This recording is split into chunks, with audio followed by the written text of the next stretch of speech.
एक और बड़ी खबर देहरादून से है, जहां पर उत्तराखंड में लागू होगा यूसीसी। तो यह बड़ी खबर आपको बता रहे हैं देहरादून से। उत्तराखंड में लागू होगा यूसीसी। अभ्यास में पास हुआ यूसीसी का पोर्टल। 3500 डमी आवेदनों के जरिए पंजीकरण। 24 जनवरी को CACC के स्तर पर होगा अभ्यास। कार्यों की गति को परखने के लिए अभ्यास। समय रहते तकनीकी खामियों का होगा समाधान।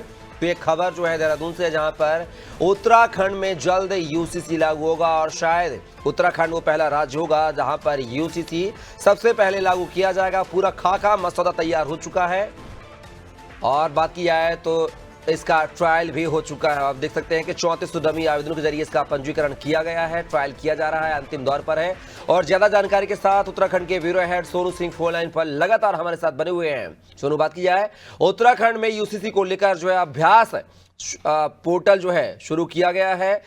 डमी आवेदन भी उसमें पंजीकरण किए गए हैं। आखिर क्या कुछ कवायद चल रही है यूसीसी को लेकर और इसकी जो लागू करने की क्या तारीख और सीमा है वो डिसाइड हुई है कि क्या तारीख होगी? देखिए, एक रोज पहले ही उत्तराखंड मंत्रिमंडल की बैठक हुई थी कपिल, और उसमें जब राज्य निर्वाचन आयोग से अनुमति के बाद ये बैठक की गई, तो बैठक में जो नियमावली है यूसीसी की उसको अनुमोदन प्रदान किया गया। और जैसे ही उसको अनुमोदन दिया गया, उसके बाद हम लोगों ने भी मुख्यमंत्री से जानने की कोशिश की कि आखिर किस तिथि को उत्तराखंड में यूसीसी लागू होगा। मुख्यमंत्री को मंत्रिमंडल ने इसके लिए अधिकृत किया है। हालांकि अभी तिथियों का जो है वो उनकी घोषणा नहीं की गई है कि किस डेट को किया जाएगा, लेकिन अभी संभावना इस बात की जताई जा रही है कि 26 जनवरी या 28 जनवरी को उत्तराखंड में यूसीसी लागू हो सकता है। उससे पहले की कवायद की जा रही है। शासन स्तर पर जो सचिव स्तर के अधिकारी हैं वो मॉनिटरिंग कर रहे हैं और अब इसका अभ्यास हो रहा है, जिसको आप मॉक ड्रिल के रूप में भी देख सकते हैं।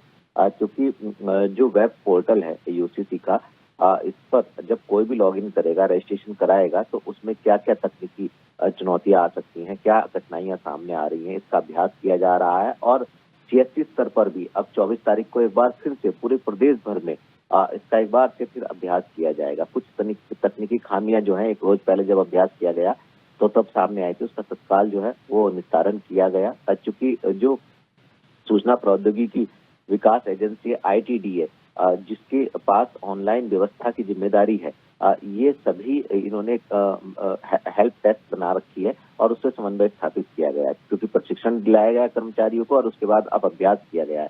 तो आप ये मान लीजिए कपिल के जल्द ही उत्तराखंड में यूसीसी लागू होगा। और सरकार और बीजेपी दोनों ही इस बात को कह रहे हैं कि जब उत्तराखंड में साल 2022 में राज्य सरकार का गठन हो रहा था, उस वक्त जब पहली कैबिनेट की बैठक हुई थी, तब उससे पहले चुनावी माहौल में जो वादा जनता से किया गया था यूसीसी लागू करने का, उसको पूरा करने सरकार जा रही है और इसको लेकर बीजेपी भी खासी उत्साहित है।